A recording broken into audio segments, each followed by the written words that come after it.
J'ai fait des tests, donc je ne disais rien à ma femme. Je remettais en route la Wi-Fi et j'attendais.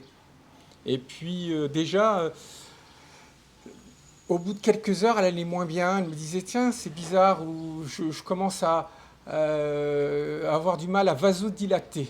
On dit ça en général, c'est-à-dire qu'elle a du mal à réfléchir et elle a de plus en plus mal à la tête.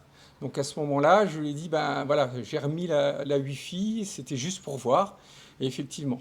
Et il y a des fois où je ne l'ai pas fait exprès, c'est les enfants qui, eux, quand on s'en va, ben, ils s'amusent à mettre la Wi-Fi pour mettre en route leur téléphone, mettre à jour leur téléphone.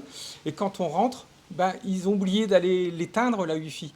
Donc Françoise me dit, ah, je vais pas bien, je vais pas bien. Le lendemain, le temps passe et puis elle va commencer à aller rendre, avoir des nausées et tout. Et là, les enfants arrivent. Ah, papa, maman, on a oublié d'éteindre la Wi-Fi, on l'avait mis en route. Voilà un petit peu les choses. Et puis à ce moment-là, pour éviter tout ça, ben, on s'est documenté et on a acheté une cage de Faraday. C'est ce qui entoure notre lit, dans la mesure où, comment dire, c'est avec du fil d'argent qui est enveloppé de plastique. C'est un peu comme une moustiquaire. Ça permet d'empêcher que les ondes viennent rentrer dans le lieu où on dort, en l'occurrence sur le lit. Donc c'est une double pour nous deux.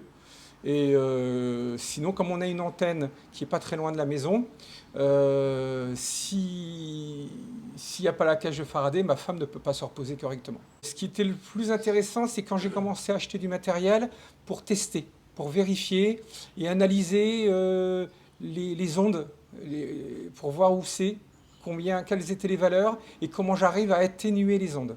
Et c'est grâce à ces appareils-là que j'ai pu me rendre compte que tel procédé me permettait de diminuer les ondes, donc d'améliorer la qualité de santé de ma femme.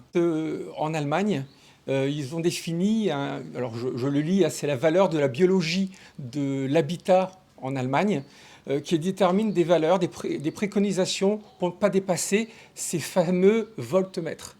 Donc en fait, en France et a priori en Europe, on ne dépasse pas 28 voltmètres, sauf que les valeurs allemandes, de cette biologie allemande, déterminent que l'on ne devrait pas dépasser, quand on est électro-hypersensible, EHS, on ne devrait pas dépasser 0,3.